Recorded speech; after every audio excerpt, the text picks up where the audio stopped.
Yes okay Rammurthy గారు చెప్పండి. అంటే ఈ ల్యాండ్కి సంబంధించిన ఇష్యూలు కేవలం రాజకీయ లబ్ధి కోసమే బీఆర్ఎస్ ప్రయత్నాలు చేస్తుంది అని చెప్పి ఆరోపణలు వస్తున్నాయి. నేనేమంటున్నా, గుళ్ళోకి వెళ్ళి తడి బట్టలతో స్నానం చేస్తే బీజేపీ వాళ్ళు అంటున్నారు కదా అపవిత్రమైందని. మరి బండి సంజయ్ కూడా పలుమార్లు చేసిండు కదా అండి. పలుమార్లు చేసినప్పుడు ఇదే ప్రాసెస్ అండి. ఇప్పుడు మేము గతంలో కూడా ఈయన తడి బట్టల మీద పోయి కొన్ని ఆలయాలకు పోయి ఒట్టేసిండు. అప్పుడు ఏమన్నా అపవిత్రమైందని మాట్లాడినామండి. ఇప్పుడు ఒక స్పష్టంగా ఒక అవినీతి జరిగింది అమ్మవారి సాక్షిగా. ఎందుకంటే మా భద్రకాళి అమ్మవారు వరంగల్కి ఇలవేల్పు ప్రకారం అక్కడికి వెళ్ళి మేము చెప్దాం అనుకున్నాం. అంతే తప్పగా అపవిత్రం పెట్టలేదు. మేము అందరం హిందువులమే కదా అండి. ఇప్పుడు వీళ్ళలాగా మేము హిందువుల పేరు చెప్పి ఓట్లు రాబెట్టుకుంటున్నాం, దాని తర్వాత హిందువులకు ఏం చేయడం వాళ్ళం కాదు కదా అండి. ఇంకోటి రాముని పేరు చెప్పి 200 కోట్లు దాన్ని లాగేవాళ్ళు కదా అండి. ఇవన్నీ పక్కకు పెట్టండి. ఎందుకంటే ఒక స్పష్టంగా ఒక అవినీతి జరిగిన దాని మీద కొట్టాడు కానీ అపవిత్రమైన దాన్ని ఆడిపోయి సినిమా చేసేది ఏంటండి. మళ్ళీ కూడా నేను చెప్తున్నా, ఎందుకంటే ఇదిగాల వెంకట్రామరెడ్డి లోపల తీసుకుపోవడం ఏంది, మమ్మల్ని బయట ఉంచడం ఏంది. ఇప్పుడు ఎవరు పోతే వాస్తవంగా అపవిత్రమైంది అన్నది కూడా తెలుసుకోవాలి. ఎందుకంటే అవినీతి చేసిన వాళ్ళు ఇప్పుడు ఆయన బిన్నెలు పట్టుకొని పెద్ద షో చేస్తున్నారు పసుపు నీళ్ళు. అసలు ఎందుకు చేస్తున్నారు వాళ్ళు? అసలు వాస్తవంగా చెప్పండి, అపవిత్ర ఒక భక్తుడు ఒక దగ్గరికి పోయి ఆలయానికి పోయి ఒట్టేస్తే తప్పేమున్నది? అది వాస్తవంగా అనాది నుంచి ఉన్న ఆచారమే. ఈ ఆచారం తెలియని వాళ్ళు దుర్మార్గులు ఈ విధంగా చేస్తేయడం ఏంటంటే నేను అడుగుతున్నా. ఇప్పుడు చాలా అంశాలు మాట్లాడుకుంటే అక్కడ 2.5 ఎకరాలకు సంబంధించి టెండర్లో అవినీతి జరిగిందన్న విషయంలో అది కొట్టాడండి.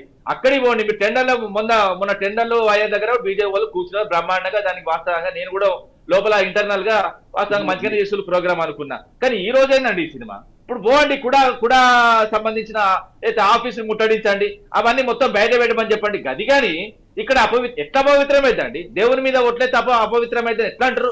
అదేవిధంగా బండి సంజయ్ కూడా పలుమార్లు ఒట్లేసిండు కదా తడిబట్టలతో. అప్పుడు అపవిత్రమైందా?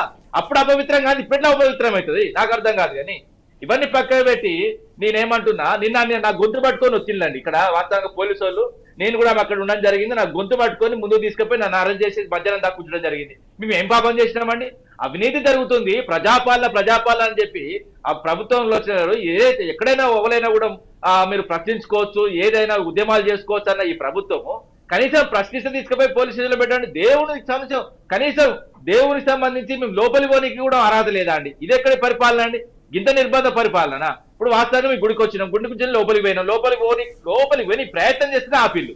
ఇలాంటి పరిస్థితుల్లో అవినీతి జరిగిందన్న అంశంలో కొట్లాడాలన్నా అపవిత్రమైంది ఎవరు వచ్చినాడికి? ఇప్పుడు ఆడ ఉన్న చెరబడ రాజనగర్ లో దళితులను తీసుకొని రోడ్ల మీద వేస్తున్నారు. వాళ్ళ కోసం మీరు కొట్లాడరు. దళితులు మీకు గట్లా కనబడదు. బీఆర్ఎస్ పార్టీ పక్షాన వాళ్ళు మా దగ్గరికి వచ్చారు, వినయ్ భాస్కర్ దగ్గరికి.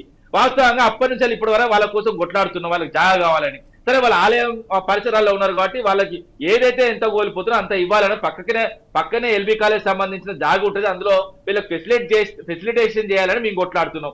ఆ విషయంలో బీజేపీ ఇంతవరకు అది పోలేదు. దళితులు అదేవిధంగా దళిత కుటుంబాలు మాది కంటే వీళ్ళ పడదు. మళ్ళా కూడా చెప్తున్నాం, వాళ్ళ కోసం కొట్లాడరు. మేము కొట్లాడేదానికి సహకరించండి అంతే. మేమంటున్నాం, ఇప్పుడు అక్కడ అవినీతి జరిగింది, క్లియర్ గా బయటపడ్డారు. 1,50,000 సంబంధించిన గజానికి మీరు డైరెక్ట్ 60,000-70,000కి అమ్ముకున్నప్పుడు స్పష్టంగా దొరికిపోయిన తర్వాత ఇంకా కూడా మీరు వాళ్ళకు కాంగ్రెస్ పార్టీకి సంబంధించిన వాళ్ళను మీరు దాన్ని అసలు దాని మీద ఫోకస్ చేయకుండా అపవిత్రం ఎట్లయితుంది అంటున్నా. మీ నాయకులు బొచ్చడు సార్లు తడిబట్ల ఒట్టేసిన ఆయన. అప్పుడు మరి అపవిత్రం కాని గుళ్ళు ఇప్పుడెందుకు అపవిత్రం అవుతాయి? ఇప్పటికైనా సోయి తెచ్చుకొని సబ్జెక్ట్ మీద కొట్లాడండి అంతేగాని ఈ సెంటిమెంట్ల మీద దీని మీద కాదండి. నేను మళ్ళా కూడా చెప్తున్నా, చాలా సందర్భాల్లో చాలా అంశాల్లో బండి సంజయ్ ఏ దేవుళ్ళ మీద పడితే ఆ దేవుళ్ళ మీద ఒట్టేసిండు, ఏ గుడి దగ్గర పోతే ఆ గుడి దగ్గర పోయి తడిబట్ల మీద ఒట్టేయడానికి ప్రయత్నం చేసిండు. అప్పుడు అపవిత్రం కాదు, నేను పోతున్నా అపవిత్రం అయితే. అసలు రంజిత్ గారు చెప్పండి. ఒకనండి, మరి యాదవ్ రెడ్డి గారు ఏదైతే చెప్పారో అదే విషయంలో హన్మకొండ మాజీ జిల్లా అధ్యక్షురాలు ప్రస్తుత రాష్ట్ర కార్యవర్గ సభ్యురాలు రావు పద్మ గారు కూడా నాయన్ రెడ్డి గారిని ప్రశ్నించారు. మొన్న జరిగిన మీటింగ్ లో కూడా కిషన్ రెడ్డి గారు చెప్పారు, ఇంకోటి మేము దళితులకు ఎవరికి మేమేం వ్యతిరేకం కాదండి, మాకు అందరూ మాకు సమానమే, మేము ఎవరికి వ్యతిరేకంగా మా పార్టీ. మణిపూర్ మర్చిపోతామా? దళితులు పెళ్లి చేసుకుంటే గుర్రాల మీద ఎక్కితొక్కిద్దామా? రేపులు మానభంగాలు చేసి కనీసం అక్కడ రాకుండా చేసి మర్చిపోతామా? నడి రోడ్డు మీద చేస్తుంటాయి. ఎక్కడ అండి మణిపూర్ సంఘటన ఎవరు మర్చిపోతారండి? ఎవరి ప్రభుత్వం ఉన్నదాడ?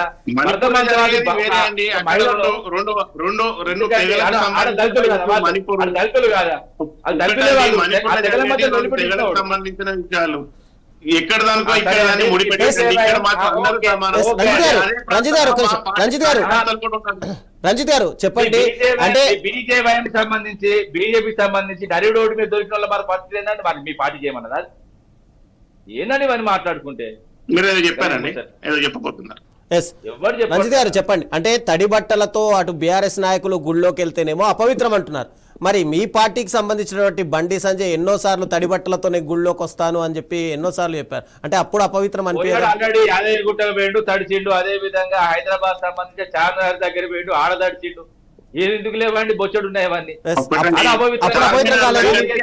అప్పటి ప్రభుత్వంలో ఎవరో ప్రశ్నిస్తే తడి బట్టలతో వెళ్ళలేదు, భాగ్యలక్ష్మి అమ్మవారి దగ్గరికి పోయి ఏదేదో తంబాకు గుట్కా అనే ఏదో విషయంలోనే పోయిండు. యాదగిరిగుట్ట కూడా మేండు. అంటే అట్లీస్ట్ ఓకే వెళ్ళలేదని మీరు అంటున్నారు. మాట్లాడినప్పుడైనా నేను తడి బట్టలతో వెళ్తాను అని అంటే అప్పుడు అపవిత్రాలు కావా? ఒకటండి, సరే అనడం పేరు పని కట్టుకొని ఒకరింకొకరు పోవడం ఏందండి. నిన్న శుక్రవారం పవిత్రమైన దోరు నిన్న 1000 మంది ఉన్నారు ఆ ప్రాంతంలో. రంజిత్ గారు అంటే మన ఆచారాల ప్రకారం తడి బట్టలతో దేవాలయానికి వెళ్తారు. నేను ఒకటండి, మర్రి యాదవ్ రెడ్డి గారు అన్నారు సాక్ష్యాధారాలు ఉన్నాయన్నారు, పోయారు. ఓకే, అతని లోపలికి వెళ్ళనీయకుండా ప్రస్తుతం ఉన్న కూడా చైర్మన్ ను దగ్గరుండి పోలీసులే తీసుకుపోయినట్టు మాకు అంటే అనుమానం కలుగుతుంది.